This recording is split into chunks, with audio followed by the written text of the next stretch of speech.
Bharat coking कोल का IPO आ रहा है और क्या हमें इसमें अप्लाई करना चाहिए या नहीं करना चाहिए और साथ में इसमें क्या हो रहा है। ये बेसिकली आईपीओ लाया क्यों जा रहा है? तो लाने का एक ही मकसद है। जो कोल इंडिया है वो इसकी पेरेंट कंपनी है, उसके पास 100% शेयर है इसके। अब वो चाह रही है कि 10% शेयर अपने मार्केट में बेच दे। तो मार्केट में बेचने का तरीका होता है ओएफएस के थ्रू आना। तो इस आईपीओ में जितने भी पैसे उठाए जाएंगे, सारे के सारे उठा के पैसे जो आप इन्वेस्ट करेंगे या हम इन्वेस्ट करेंगे, जो लोग आईपीओ में अप्लाई करेंगे, वो सारे पैसे उठा के कोल इंडिया को दे दिए जाएंगे। एक पैसा भी भारत कोकिंग कोक के एक्सपेंशन में या फिर कैपेसिटी एडिशन में इस्तेमाल नहीं होने वाला है। अब कोकिंग कोल क्या होता है?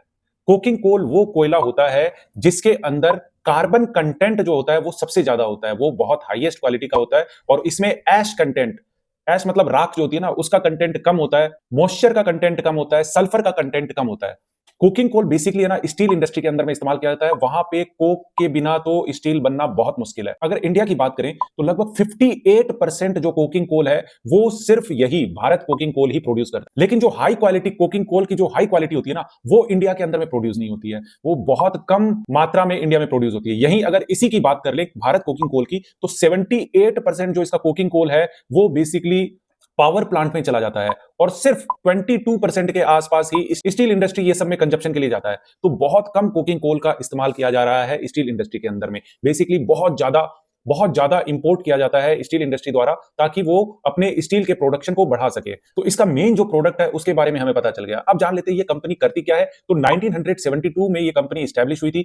ये बेसिकली दो जगह पे ही काम करती है, एक वेस्ट बंगाल में और एक झारखंड के अंदर। और कोकिंग कोल का जो प्राइस है वो जनरली हाई रहता है। जो कोल के मुकाबले नन कोकिंग कोल जो होता है उसके मुकाबले कोकिंग कोल का प्राइस बहुत हाई रहता है। और 2024 में 2024 में कोकिंग कोल के प्राइस में बहुत जबरदस्त उछाल आई थी, जिस कारण से इसकी अगर हम फाइनेंशियल एनालिसिस करते हैं, सेल्स और नेट प्रॉफिट मार्जिन ये सब की ग्रोथ देखते हैं, तो इसके अंदर में ये ऑब्जर्व किया गया है कि जब कोकिंग कोल के प्राइस अपने चरम सीमा पे थे 2024 में, उस समय इन्होंने जबरदस्त प्रॉफिट कमाया है। अभी कोकिंग कोल के प्राइस इंटरनेशनल मार्केट के अंदर में डाउन आ चुके हैं और सेम टू सेम इंडिया के अंदर में भी डाउन आए। इसलिए इसमें एक चीज आप देखोगे, इसकी जो नेट प्रॉफिट मार्जिन है ना वो कम हुई है।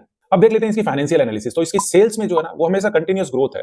और एक चीज याद रखिएगा कि कोक का जो प्राइस था, कोकिंग कोल का जो प्राइस था, वो 2023 और 2024 में अपने पीक पे था और अभी इसका प्राइस थोड़ा डाउन आ गया है। तो इसके रिजल्ट के अंदर में जो बॉटम लाइन है ना, बॉटम लाइन मतलब क्या होता है? बॉटम लाइन मतलब होता है इसका प्रॉफिट जो है, नेट प्रॉफिट है, जो अंत में सारे टैक्सेस और सारे एक्सपेंस करने के बाद में जो अल्टीमेटली इनके पॉकेट में आता है, वो प्रॉफिट को नेट प्रॉफिट कहते हैं।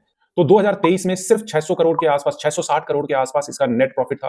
वो बढ़कर 2024 फाइनेंशियल ईयर में 1564 करोड़ पहुंच गया और वो फिर 2025 में 1240 करोड़ था। और अभी इस लास्ट हाफ ईयर में इसका जो प्रॉफिट है वो मात्र 124 करोड़ है। कहां हजारों करोड़ की बात हो रही थी, अभी 100 करोड़ में आ गया है। तो ये थोड़ा चिंता का विषय है। और ये बेसिकली हुआ क्यों है? क्योंकि कोकिंग कोल का जो प्राइस है ना वो टूट गया है। इसका आईपीओ 9 जनवरी से खुल जाएगा और आप 13 जनवरी तक इसमें अप्लाई कर सकते हैं और 16 जनवरी को इसकी लिस्टिंग हो जाएगी। और जो प्राइस रेंज रखा गया है वो बहुत ही अट्रैक्टिव रखा गया है। 21 रुपए से 23 रुपए के बीच में इसका प्राइस रेंज रखा गया है। हालांकि इसका कोई मैटर नहीं होता, इससे कोई ये नहीं समझ में आता कि चीप है कि बहुत ही सस्ता है भाई। एक्सपेंसिव है। लेकिन ये जो लेवल है ना 21 रुपए 22 रुपए या बहुत 2 डिजिट का जो नंबर है वो अट्रैक्ट करता है रिटेल इन्वेस्टर को अपनी तरफ बहुत ज्यादा। इसके अंदर में एक प्रायोरिटी ये दी गई है, जिसके पास भी कोल इंडिया के शेयर 1 जनवरी से पहले हैं वो इसमें अलग से भी अप्लाई कर सकता है, अलग से सब्सक्राइब कर सकता है और वहां पे भी इसको मिलने की चांसेस है। और मेन स्ट्रीम से भी कर सकता है, एज ए शेयर होल्डर भी कर सकता है और एज नन शेयर होल्डर भी कर सकता है। दोनों तरह से अप्लाई कर सकते हैं और जिनके पास कोल इंडिया के शेयर पहले से पड़े हुए हैं वो दोनों तरीके से अप्लाई कर सकते हैं।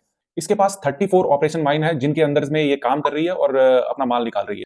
प्री आईपीओ इसकी ईपीएस की बात की जाए तो 2.66 है और पोस्ट आईपीओ ये 0.53 हो जाएगा। और प्री आईपीओ इसकी जो पी है वो 8.64 है और पोस्ट आईपीओ आने के बाद में इसकी जो प्राइस टू अर्निंग है वो 43 के पास में पहुंच जाएगी। इसकी नेट प्रॉफिट मार्जिन या प्रॉफिट आफ्टर टैक्स मार्जिन की बात की जाए तो 8% के आसपास इसकी नेट प्रॉफिट मार्जिन है और वहीं ईबिटा मार्जिन इसकी 16% पे है। और price is to book value की बात की जाए तो 1.63 की price is to book value है, जो कि एक नॉमिनल माना जा सकता है, एक सही मायने में ठीक ठाक प्राइस्ड माना जा सकता है। बहुत ओवर वैल्यूड भी नहीं है और बहुत ज्यादा अंडर वैल्यूड भी नहीं है। एट पार या थोड़ा सा वैल्यूएशन के हिसाब से थोड़ा सा तो प्रीमियम कलेक्ट करेगी ही ना। जो कंपनी इतने सालों से इन्वेस्ट करके बैठी है थोड़ा सा प्रीमियम कलेक्ट करेगी। अब इसके साथ में एक और केस हो जाता है, जब 90% किसी कंपनी की होल्डिंग रहती है किसी कंपनी के अंदर में, तो वो होल्डिंग इनको रिड्यूस करनी होती है 75% तक। तो वो आने वाले समय में 2-3 साल का इनको टाइम मिलेगा। तो आने वाले समय में भी ये हो सकता है कोल इंडिया अपना शेयर इसमें बेचते जाए। और ये बेचना क्यों चाह रही है? ये बेसिकली अपना जो पैसा इसे मिलेगा उसको ये रखेगी कोल इंडिया अपने पास में, और उसका डिविडेंड नहीं दे देगी। ये नहीं है कि इन्होंने लिया और तुरंत का तुरंत डिविडेंड दे दिया, ये बेसिकली उसको रिजर्व के तौर पे रखेगी और उसको यूटिलाइज करेगी अपनी कैपेसिटी एक्सपेंशन के लिए। तो कोल इंडिया इस पैसे का इस्तेमाल करने वाली है, ना कि Bharat coking coal. Bharat coking coal को एक पैसा नहीं मिलेगा, जो भी चल रहा है वही चलता रहेगा इसके अंदर में, सिर्फ इसके प्रमोटर चेंज हो जाएंगे। जो प्रमोटर पहले था वही प्रमोटर रहेगा, लेकिन साथ में हम भी इसके शेयर होल्डर्स बन जाएंगे जो इसके आईपीओ में अप्लाई कर रहे हैं और जिनको आईपीओ अलॉट होता है। आपको क्या लगता है, क्या हमें इसमें अप्लाई करना चाहिए या नहीं करना चाहिए? जो भी आपको लगता हो वो आप कमेंट बॉक्स में लिखकर छोड़ सकते हैं। अगर वीडियो अच्छा लगा हो तो जरूर लाइक, शेयर और सब्सक्राइब कीजिए।